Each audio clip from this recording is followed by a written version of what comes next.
In your opinion, why do people feel a need to believe in a higher power? Well, in the believing brain, my thesis is that we find patterns. I call this patternicity, the tendency to find meaningful patterns in both meaningful and meaningless noise. So we find patterns, we connect A to B, that's called learning. Everybody does it, all animals from C. elegans to H. sapiens, and if we didn't do it, we wouldn't survive. Our genomes are not, cannot hold enough information to deal with a always constantly changing complex environment, so we're able to learn. And learning allows us to adapt in real time to a changing environment.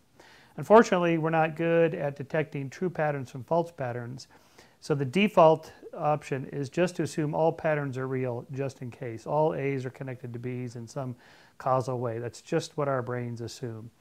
And then on top of that, so God, in a way, God is like the ultimate pattern that explains everything.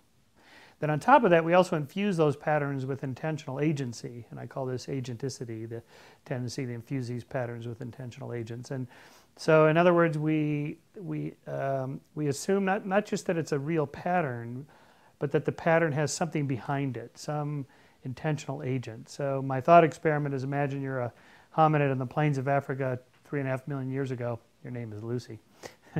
And you hear a rustle in the grass. Is it a dangerous predator, or is it just the wind? Well, if you assume that the rustle in the grass is a dangerous predator, it turns out it's just the wind, you've made a type 1 error in cognition, a false positive. You thought A was connected to B and it's not. But no harm. If you, on the other hand, think that the rustle in the grass is just the wind and it turns out it's a dangerous predator, you're lunch. Congratulations, you've just been given a Darwin Award for taking yourself out of the gene pool before reproducing. So we are the descendants of those who were best at finding these meaningful patterns, with the default rule of thumb that all rustles in the grass are dangerous predators. All patterns are real. But note the difference between a dangerous predator and just the wind. Just the wind is an inanimate force. A dangerous predator is an intentional agent, and he intends to eat me, and that can't be good. So we assume that predators have agency, intention, they're alive, they're, even if you can't see them, we assume that they're there. So in a way, God is like that. He's like this invisible agent in the sky that runs the world. It's the ultimate explanatory pattern.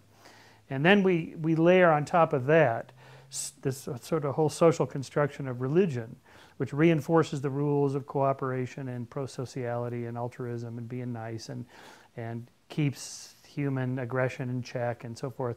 And so God is like the ultimate enforcer of the rules, that hidden, invisible, intentional agent behind the patterns that keeps social cohesiveness together in human societies. So to that extent, religion is pretty important. At least it has been up till now. I don't think we necessarily need it now, but we did then, and that's why it evolved.